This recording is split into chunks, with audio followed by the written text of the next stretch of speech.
எதுவுமே இல்லாம நடு ரோட்ல நின்றுட்டு இருக்கு. எதுவுமே இல்லாம நடு ரோட்டில மദ്രാസിൽ നിന്നിട്ട് இருக்கியா தம்பி?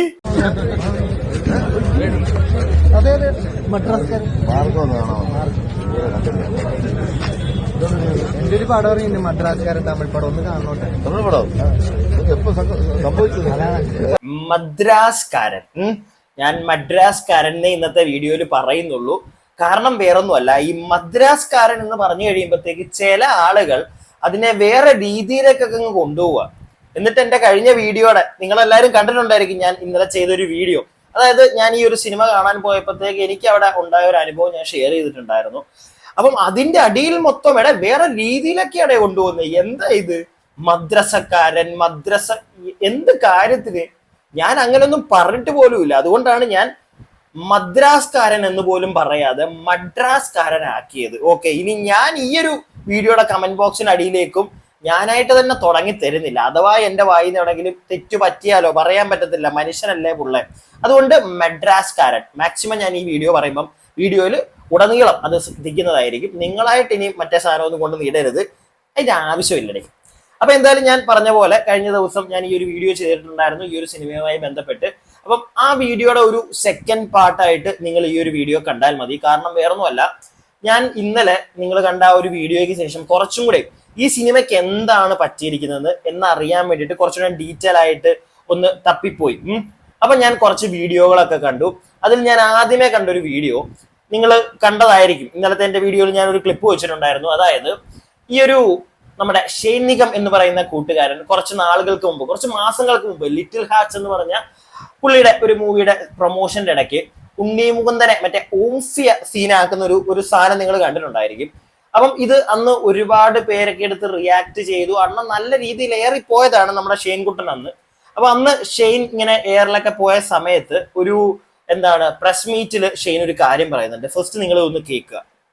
ഇന്റർവ്യൂ മൊത്തമായിട്ട് കണ്ടവർക്ക് മനസ്സിലായി. ഞങ്ങൾ അങ്ങനെ നമ്മളുടെ ഒരു ഫ്രണ്ട്സ് അങ്ങനെ ഒരു തമാശ പറഞ്ഞ് പോണതിൻ്റെ വീട്ടിൽ അറിയാതെ പറഞ്ഞു പോയി കുറച്ച് കാര്യങ്ങൾ. പക്ഷെ അതിന് വേറൊരു രീതിയിൽ കാണാൻ പാടില്ലായിരുന്നുള്ളൊരു ചിന്തയുണ്ടായി. പിന്നെ അങ്ങനെ പറഞ്ഞപ്പോൾ അത് ഉണ്ണിച്ചേട്ടൻ ഞാൻ പേഴ്സണലി മെസ്സേജ് അയച്ചായിരുന്നു. ഉണ്ണിച്ചേട്ടനും അല്ലെങ്കിൽ ഉണ്ണിച്ചേട്ടൻ്റെ ഫാൻസിനും അങ്ങനെ ഒരു ഹേർട്ട് സംഭവിച്ചിട്ടുണ്ടെങ്കിൽ ഞാനത് പരസ്യമായിട്ട് മാപ്പ് ചോദിക്കുകയാണ്. പരസ്യമായിട്ട് മാപ്പ് ചോദിക്കുന്നുണ്ടായിരുന്നു കുട്ടൻ അന്ന്. വളരെ നല്ലൊരു കാര്യം തന്നെ. പിന്നെ നീ അതിനെ കിടന്ന് ഉരുളാനൊന്നും നിൽക്കണ്ട. കാരണം നീ അന്ന് പറഞ്ഞത് എല്ലാവരും കേട്ടതാണ്. ഒരു തെറ്റിദ്ധാരണയുടെ പുറത്തൊന്നും ആളുകൾ ഇവിടെ എടുത്തൊന്നും അല്ല. വ്യക്തമായിട്ട് നീ ആ ഇന്റർവ്യൂവിൽ ഇരുന്ന് പറയുന്നത് എല്ലാവരും രണ്ട് ചെവി കൊണ്ട് കേട്ടതാ മോനെ. അപ്പൊ ഇങ്ങനെയുള്ള സാധനങ്ങളൊക്കെ ഉണ്ടായിരുന്നില്ല. ഇതും കൂടെയൊക്കെ നമ്മളൊന്ന് കാണണമല്ലോ. അവൻ മാപ്പൊക്കെ പറഞ്ഞതായിരുന്നു. ഈ മാപ്പ് പറച്ചിലിന് ശേഷമൊക്കെ ഒരുപാട് മാസങ്ങൾക്കപ്പുറം മാർക്കോ എന്ന് പറയുന്ന സിനിമ ഈ കഴിഞ്ഞ ദിവസം റിലീസ് ആയിട്ടുണ്ടായിരുന്നു. അപ്പൊ മാർക്കോ റിലീസായ അന്ന് തന്നെ ഓൺലൈൻ മീഡിയാസ് ഫസ്റ്റ് ഷോ കഴിഞ്ഞ് ഇറങ്ങിയ ഉണ്ണി മുകുന്ദനോട് കുറച്ച് കാര്യങ്ങൾ ചോദിക്കുന്നുണ്ടായിരുന്നു പടത്തിനെ പറ്റിയൊക്കെ. അതിന്റെ ഇടയ്ക്ക് ഈ ഒരു ഷെയ്ൻ നിഗത്തിന്റെ പേര് പറയാതെ ഈ ഒരു ഇഷ്യൂവിനെ പറ്റി ജസ്റ്റ് ഒന്ന് ചോദിച്ചു പോയി. അപ്പത്തേക്ക് ഉണ്ണി മുകുന്ദൻ ഒരു കാര്യം പറയുന്നുണ്ട്, ഒന്ന് കേട്ടെ. ആയിക്കഴിഞ്ഞാൽ നമ്മൾ റിയാക്ട് ചെയ്ത് പോയിട്ടുണ്ട്. ഞാൻ അതിൽ നിന്നൊക്കെ പുറത്തു വന്നു. ഐ മീൻ ലൈക്ക് ഞാൻ ഇനി അങ്ങനെ ബിഹേവ് ചെയ്ത് കഴിഞ്ഞാൽ എന്റെ പ്രായത്തിനനുസരിച്ച് എനിക്കാണ് മോശം. പുള്ളിക്ക് ഇച്ചിരി ബോധവും വിവരവും ഒക്കെ ഉണ്ടെന്ന് എനിക്ക് മനസ്സിലായി. കാരണം വേറൊന്നുമല്ല, പുള്ളി തന്നെ പറയുന്നുണ്ട് എന്റെ പ്രായത്തിനനുസരിച്ച് ഞാൻ ബിഹേവ് ചെയ്യണം. ചുമ്മാ കയറി ഏതൊരു പട്ടി കുറച്ചാലും പട്ടിയെ കല്ല് വലിച്ചെറിയാൻ പോയി കഴിഞ്ഞാൽ സീനാകും എന്നുള്ളൊരു കാര്യം പുള്ളിക്ക് അറിയാം. പുള്ളി അതുകൊണ്ട് ഒന്നും മൈൻഡ് ചെയ്യാൻ പോകുന്നില്ല. വേറെ കുറെ ആളുകളായിട്ടുള്ള പുള്ളിയായിട്ടുള്ള പ്രശ്നങ്ങളൊക്കെ നിങ്ങൾക്ക് അറിയാം. പുള്ളി അതൊന്നും മൈൻഡ് ചെയ്യുന്നില്ല എന്ന് പറഞ്ഞ് പുള്ളി മാറിപ്പോവുകയാണ് ചെയ്തത്. അതുപോലെ തന്നെ ഇതെല്ലാം കഴിഞ്ഞിട്ട് ഈ ഒരു ഇപ്പൊ മദ്രാസ്കാരന്റെ ഈ ഒരു പടത്തിന്റെ പ്രൊമോഷന്റെ ഭാഗമായി നമ്മുടെ ഉണ്ണി മുകുന്ദൻ ഷെയ്ൻ നിഗം ഒരു ഓൺലൈൻ മീഡിയ ചാനലിൽ വന്നിരുന്ന് ഒരു ഇന്റർവ്യൂ കൊടുത്തപ്പോഴത്തേക്ക് അവിടെ ഈ ഷെയ്ൻ നിഗം ഒരു കാര്യം പറയുന്നുണ്ട്, ഒന്ന് കേട്ടെ. വയലൻസിന്റെ ഡെപ്പിക്ഷൻ അതിലുണ്ടാവുന്ന എഫക്ട്, അതിനെ പറ്റി ഷെയ്ൻ എന്താ വിചാരിക്കുന്നത്? അത്ര ഭയങ്കര വയലൻസ് ഒന്നും എനിക്ക് അങ്ങനെ ബുദ്ധിമുട്ടാണ്. എന്നൊരു പ്രേക്ഷകന്റെ പെർസ്പെക്റ്റീവിൽ പറയാം. എനിക്ക് ഒരുപാട് വയലൻസ് പടങ്ങൾ ബുദ്ധിമുട്ടാണ്. ഇപ്പോൾ ആക്ഷൻ ഒരു അത്ലറ്റിക് പരമായ ആക്ഷൻ സീക്വൻസുകൾ കണ്ടിരിക്കാൻ അല്ലെങ്കിൽ എസ്തെറ്റിക് ആയിട്ടുള്ള രീതി ഷൂട്ട് ചെയ്തേക്കുന്ന ആക്ഷൻ സീക്വൻസുകൾ കണ്ടിരിക്കാൻ നമുക്ക് ഇഷ്ടമാണ്. പക്ഷെ അതിനൊരു ആർട്ട് ഉണ്ട്. നമുക്ക് ആ ഒരു ചെറിയൊരു സോഫ്റ്റ് സൈഡ് വേണം എന്ന് തന്നെയാണ് ഇപ്പൊ എന്ത് ആക്ഷൻ കാണിച്ചാലും ഞാനൊരു ഓഡിയൻസ് ആഗ്രഹിക്കുന്ന ഒരു സിനിമ. ഇവന്റെ ഒറ്റ ഒരാളുടെ കൈയിരിപ്പോണ്ടല്ലേ ഇവൻ എയറിലോട്ട് പോകുന്നത്? അല്ലേ? അല്ലാതെ ബാക്കിയുള്ളവരുടെ കുറ്റം കൊണ്ടൊന്നും അല്ല. ഇപ്പൊ നമ്മളാരും റിയാക്ട് ചെയ്തില്ലെങ്കിലും ഈ കുട്ടൻ എയറിലാണ്. കാരണം അവന്റെ സംസാരം അങ്ങനെയാണ്. ഈ ഒരു മാർക്കോ പടമൊക്കെ ഇറങ്ങി നന്നായിട്ട് പോകുന്ന സമയത്താണ് ഇവന്റെ ഈ ഒരു പ്രൊമോഷൻ, ഈ ഒരു പടത്തിന്റെ.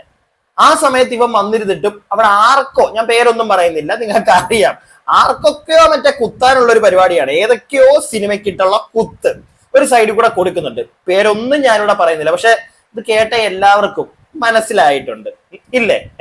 അപ്പൊ ഇങ്ങനെയുള്ള പരിപാടികൾ കാണിച്ച് എന്റെ പുന്നാര മോനെ ഷീൻകുട്ട, നീ തന്നെയാണ് മേപ്പോട്ട് പോകുന്നത്.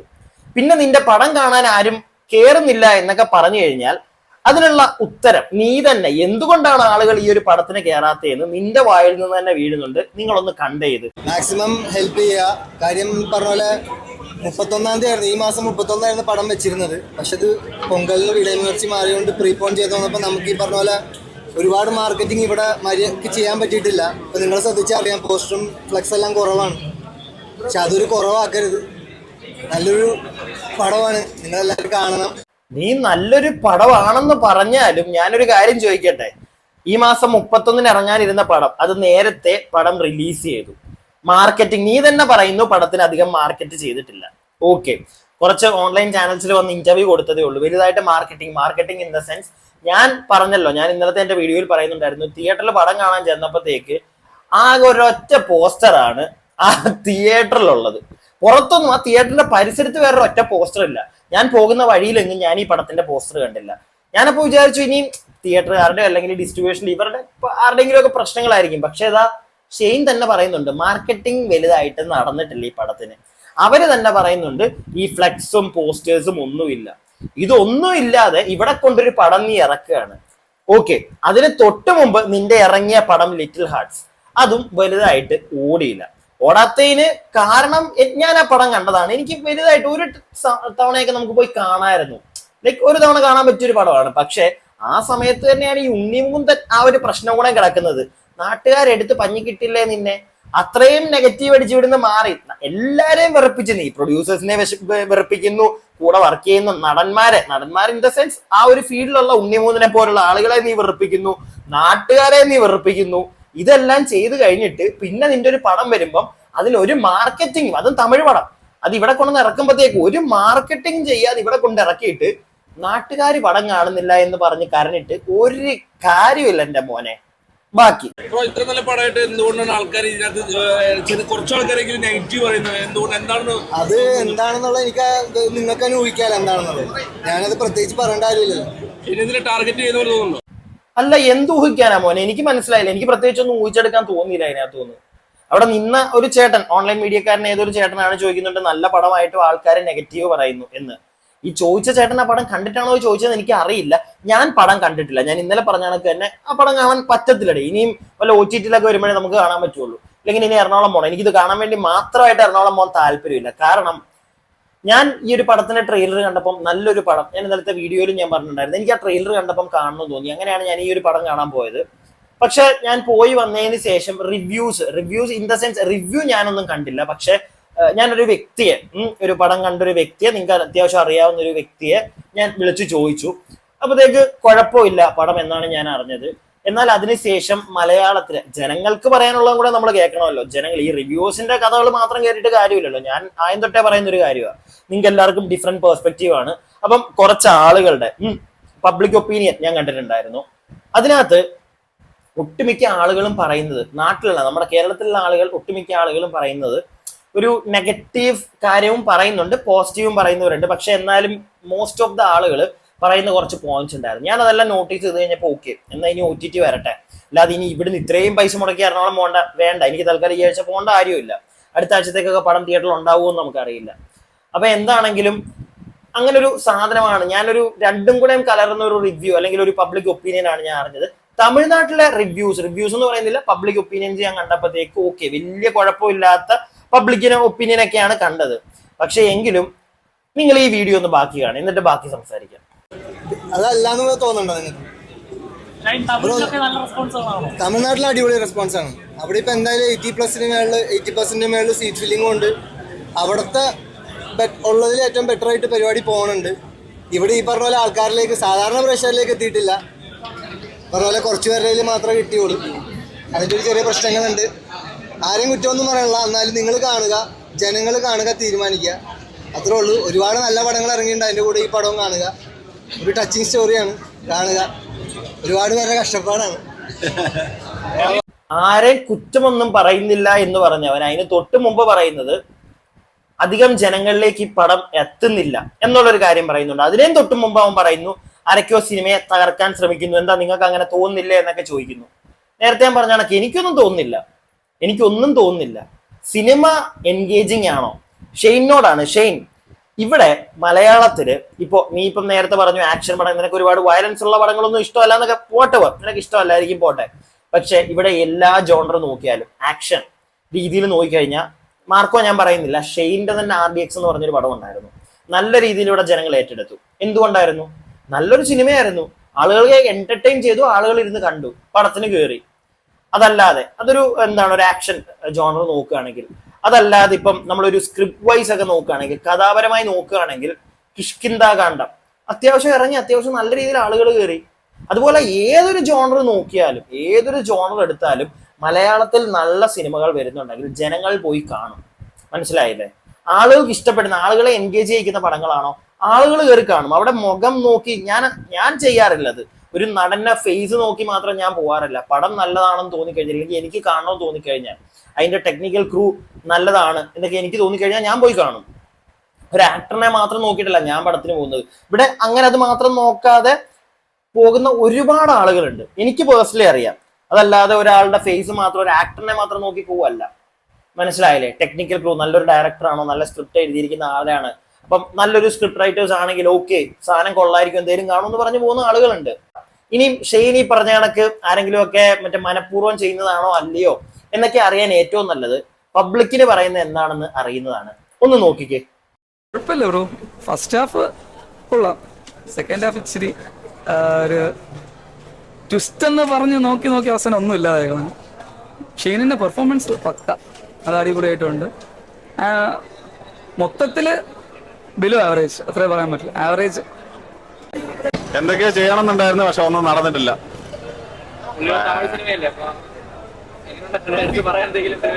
ഡബിങ് ഒന്നും തീരെ പോരാ, ഷൈൻ്റെ നികത്തിന്റെ ഡബിങ് ഒന്നും തീരെ പോരാ, ഭയങ്കര മലയാളം തമിഴ് സംസാരിക്കുന്നത് പോലെയുണ്ട്. പിന്നെ കഥ എന്തോ പറയാൻ, ഒരു പോസിറ്റീവ് എന്ത് ഞാൻ പറഞ്ഞു കഴിഞ്ഞാൽ സ്പോയിലർ മതി. ചേട്ടന് ഭ്രാന്ത് പിടിക്കുന്നുണ്ട് പോസിറ്റീവ് എന്നൊക്കെ ചോദിച്ചു കഴിഞ്ഞപ്പം. അപ്പം ഷെയ്ൻ, ഇതാണ് ഇവിടെ നടക്കുന്നത്. ആളുകൾക്ക് ഇങ്ങനെയുള്ള ഒപ്പീനിയൻസ് ആണ് ഇവിടെ കൂടുതലുള്ളത്.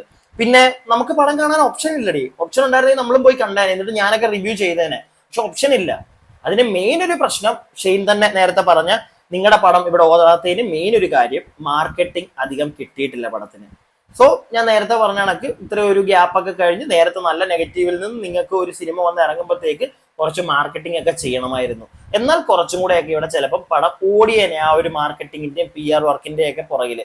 PR വർക്കിന്റെ കാര്യം പറഞ്ഞപ്പോഴാണ് എനിക്ക് ഒരു കാര്യം കൂടെ പറയാനുണ്ട് ഇതിന്റെ ഇടയ്ക്ക് കൂടെ. അത് കഴിഞ്ഞിട്ട് ഞാൻ നിങ്ങൾക്ക് ഒരു ക്ലിപ്പ് കാണിച്ചു തരാം. വേറൊന്നുമല്ല, 1-2 വീഡിയോയുടെ ഇന്ന് എനിക്കൊരു സുഹൃത്ത് അയച്ചു തന്നെയാണ്. ഒരു വീഡിയോ അടി വന്നൊരു കമന്റ് ആണ്, ഞാൻ എന്തോ PR കാരനാണ്, ഞാൻ PR വർക്ക് എടുക്കുന്നവനാണെന്നൊക്കെ പറഞ്ഞിട്ടുള്ളൊരു കമന്റ്. അതുപോലെ തന്നെ ഇന്ന് എൻ്റെ ഒരു സുഹൃത്ത്, ഞാൻ ഇന്നലെ ചെയ്തൊരു വീഡിയോ എടുത്ത് റിയാക്ട് ചെയ്തപ്പോൾ അതിന്റെ അടിയിലും കണ്ടു, ഞാൻ ഏതോ PR കാരനാണ്, PR usual psycho PR ആണെന്നൊക്കെ പറഞ്ഞ്. എടേ സത്യം പറഞ്ഞാൽ അതൊക്കെ കാണുമ്പോൾ എനിക്ക് ഒരു സന്തോഷം തോന്നുന്നുണ്ട്. കാരണം കുറച്ചു പേരെങ്കിലും ഇതൊക്കെ പറയുന്നുണ്ടല്ലോ, ഞാനൊരു PR കാരനാണെന്ന്. അപ്പൊ ആരൊക്കെയോ വിചാരിക്കുന്നുണ്ട് എനിക്കെന്തോ ആരൊക്കെയോ വലിയ കാശൊക്കെ തരുന്നുണ്ട്, ഞാൻ വലിയ കാശുകാരനാണ് എന്നൊക്കെ ചിന്തിക്കുന്ന ആരൊക്കെ ഉണ്ടോ, ഏതൊക്കെ പൊട്ടന്മാരുണ്ട് എന്താണെങ്കിലും. പക്ഷെ ഈ പൊട്ടന്മാര് ചിലപ്പോ എന്റെ കൂടെ നടക്കുന്നവന്മാരായിരിക്കാം, ഇല്ലാതൊന്നും ഞാൻ പറയുന്നില്ല. എനിക്കിപ്പോ ഒട്ടും വിശ്വാസമില്ലാത്ത കുറെ ആളുകളൊക്കെ ഉണ്ടേ എന്റെ ചുറ്റും. ഞാൻ വലുതായിട്ട് വിശ്വസിക്കാനും പോകാറില്ല, കൂടുതലായിട്ട് വെറുപ്പിക്കാനും പോകാറില്ല, ഒന്നിനുമില്ല. ഞാൻ എന്റെ കാര്യം നോക്കുന്നു, പോകുന്നു. ഒരാളെയും വിശ്വസിക്കാതിരിക്കുന്നതാണ് ഏറ്റവും നല്ലത് എന്ന് കുറച്ച് നാളുകളായിട്ട് ഞാൻ പഠിച്ചൊരു വ്യക്തിയാണ്. അപ്പൊ എന്താണെങ്കിലും ഈ കമന്റ് ഒക്കെ ഇടുന്ന ഞാൻ പോയി നോക്കിയപ്പോഴത്തേക്ക് തലയും വാലും ഒന്നും ഇല്ലാത്ത മറ്റേ 1, 2, 3 Z റോക്സ് ഇങ്ങനത്തെ കുറെ എന്താണ്ടൊക്കെയോ. അപ്പൊ എന്താണെങ്കിലും എനിക്കെതിരെയും ഇങ്ങനത്തെ PR ടീമാണെന്ന് ഏൽപ്പിച്ച് ആരെങ്കിലും ചെയ്യിപ്പിക്കുന്നതാണോ ഞാൻ പറയത്തൊന്നുമില്ല കേട്ടോ. ഞാൻ അങ്ങനത്തെ വിവരക്കേടൊന്നും പറയത്തില്ല. ഇതൊക്കെ നമുക്ക് അറിയാവുന്ന ആളുകൾ തന്നെ, ചിലപ്പോൾ യൂട്യൂബിലുള്ള ആളുകളൊക്കെ തന്നെ ആയിരിക്കാം. എങ്ങനെയെങ്കിലും ഒക്കെ മറ്റേ അടിച്ചിടണം, അവനെ അടിച്ചിട്ടിട്ട് എനിക്ക് കയറി പോകണം എന്നുള്ളൊരു മൂടൊക്കെ ഉള്ള ടീമുകൾ ചിലപ്പോൾ ചെയ്യുന്നതായിരിക്കാം. ചിലപ്പോൾ വേറെ അക്കൗണ്ടിൽ നിന്നൊക്കെ ക്രിയേറ്റ് ചെയ്ത് ചിലപ്പോൾ അടി തരുന്നതായിരിക്കാം. ഞാൻ കണ്ടു അങ്ങനത്തെ സാധനങ്ങളൊക്കെ. എന്നിട്ട് ഒരാൾ എന്നോട് പറഞ്ഞു ഒന്നും റിപ്ലൈ ഒന്നും കൊടുക്കാൻ പോണ്ട, കാരണം നമ്മൾ മറ്റേ അവന്മാർ ഇട്ട് തരുമായിരിക്കും, നമ്മൾ പോയി പിടിച്ചെന്തിനാ. നമുക്ക് വളരെ അടുത്തറിയാവുന്ന ഒരാളാണ് എന്നോടത് പറഞ്ഞത്. അപ്പൊ എന്താണെങ്കിലും ഞാൻ അങ്ങനത്തെ പരിപാടിയിലോട്ടൊന്നും പോകുന്നില്ല, ഞാൻ മൈൻഡ് പോലും ചെയ്യുന്നില്ല. പിന്നെ ഇതിന്റെ കൂട്ടത്തിൽ അങ്ങ് പറഞ്ഞു പോയെന്നേ ഉള്ളടേ. കാരണം നാളെ എന്തെങ്കിലും എന്റെയും പരിപാടി എന്തെങ്കിലും ഒക്കെ അതിന് മുമ്പ് ഞാൻ എവിടെയെങ്കിലും പറഞ്ഞു വെച്ചിട്ടുണ്ടെന്ന് ഇന്ന് വേണമല്ലോ, അതിനുവേണ്ടി പറഞ്ഞതേ ഉള്ളൂ. അപ്പൊ എന്താണെങ്കിലും ഈ ഒരു കേസിലേക്ക് വരാൻ എല്ലായിടത്തും ഉണ്ട്. ഈ തകർക്കാനും തകർക്കിക്കാനും നടക്കുന്ന കുറെ ടീമുകൾ എല്ലായിടത്തും ഉണ്ട്, ഇല്ല എന്നൊന്നും ഞാൻ പറയുന്നില്ല. പക്ഷെ അത് മാത്രമല്ല ചിലപ്പോൾ നമ്മളായിട്ട് തന്നെ നമ്മുടെ നിന്ന് വരുന്ന ചില മിസ്റ്റേക്കുകളും കാണും. മനസ്സിലായില്ലേ?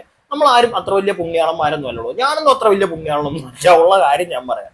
അത് ഈ കാണുന്നതിനകത്ത് എത്ര പേര് അത്ര വലിയ പുണ്യാളന്മാരാണെന്നൊന്നും എനിക്കറിയില്ല. ഇപ്പൊ ഈ ഒരു ഷെയിന്റെ കേസിലേക്ക് നോക്കുകയാണെങ്കിലും അത്ര വലിയ പുണ്യാളനായിട്ട് നിങ്ങൾക്ക് തോന്നുന്നുണ്ടോ? ഓരോന്നൊക്കെ ഇരുന്ന് പറഞ്ഞ് ലാസ്റ്റ് കിട്ടിയ പണി അത്രേ ഉള്ളൂ.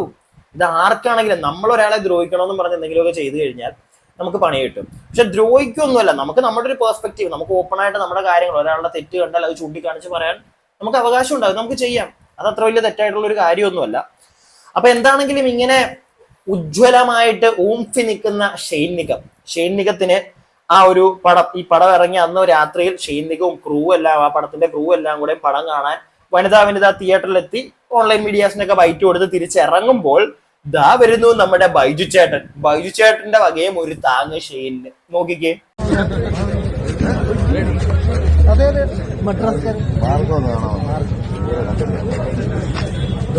എന്റെ ഒരു പടം ഇറങ്ങിയിട്ടുണ്ട്, മദ്രാസ്കാരൻ തമിഴ് പടം, ഒന്ന് കാണോട്ടെ. തമിഴ് പടം എപ്പോ സംഭവിച്ചത്? പെട്ടെന്ന് ഇറക്കേണ്ടി വന്നു.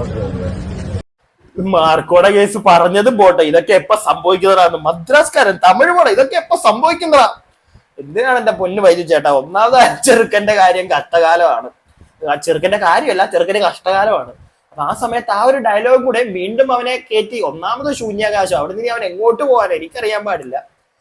അപ്പൊ എന്താണെങ്കിലും ഞാൻ ഈ ഒരു വിഷയവുമായി ബന്ധപ്പെട്ട് ഇനി സംസാരിക്കാൻ എനിക്ക് വലിയ താല്പര്യമില്ല. ഇപ്പോഴും ഞാനൊരു കാര്യം പറഞ്ഞു പോകുന്നു, ഞാൻ ആരുടെയും പക്ഷം പിടിച്ചൊന്നും നിൽക്കാനില്ല. എന്റെ ഫ്രണ്ടിൽ കാണുന്ന കാര്യങ്ങൾ ഞാൻ പറയും. അതിനിപ്പോ എന്തൊക്കെ PR കോപ്പറൊക്കെ പറഞ്ഞു വന്നാലും I don't care. So what ever, cinema അത് എന്നും മലയാള സിനിമ മുന്നോട്ട് പൊക്കോണ്ടേയിരിക്കണം. ഏതൊരു ഇൻഡസ്ട്രിയിൽ ചെന്നാലും മലയാളത്തിലുള്ള നടന്മാർക്കും നടിമാർക്കും ഒക്കെ ഒരു ഹൈപ്പ് കിട്ടണമെങ്കിൽ, അല്ലെങ്കിൽ മലയാളം കേരളത്തെ എല്ലാവരും ഒരു നല്ല രീതിയിൽ നോക്കിക്കാണണമെങ്കിൽ നമ്മളും കൂടെ വിചാരിക്കണം. മാക്സിമം സിനിമകളെ അടിച്ച് നശിപ്പിക്കാതിരിക്കുക. നമ്മളെ കൊണ്ട് പറ്റുന്ന സിനിമകളൊക്കെ നമുക്ക് പോയി കാണാം. നമ്മൾ എന്റർടൈൻഡ് ആവുകയാണെങ്കിൽ അത് കുറച്ചും കൂടെ നമുക്ക് നല്ലത്. എന്റർടൈൻ ആയില്ലെങ്കിൽ വിട്ടുകളയുക, അത്രേ ഉള്ളൂ. അല്ലാതെ പിന്നെ അത് മൈൻഡ് വെച്ചിട്ട് കാര്യമൊന്നും ഇല്ലല്ലോ. അപ്പൊ എന്താണെങ്കിലും ഇതൊക്കെയാണ് എനിക്ക് പറയാനുള്ളത് ഈ വിഷയത്തിൽ. വീഡിയോ ഇഷ്ടപ്പെട്ടിട്ടുണ്ടെങ്കിൽ ലൈക്ക് ചെയ്യുക, സബ്സ്ക്രൈബ് ചെയ്യാതെ കാണുന്നവർ സബ്സ്ക്രൈബ് ചെയ്യുക. നിങ്ങളുടെ അഭിപ്രായങ്ങൾ താഴെ കമന്റ് ബോക്സിൽ അങ്ങോട്ട് ഇട്ടിട്ട് പോവുക. ഓക്കെ.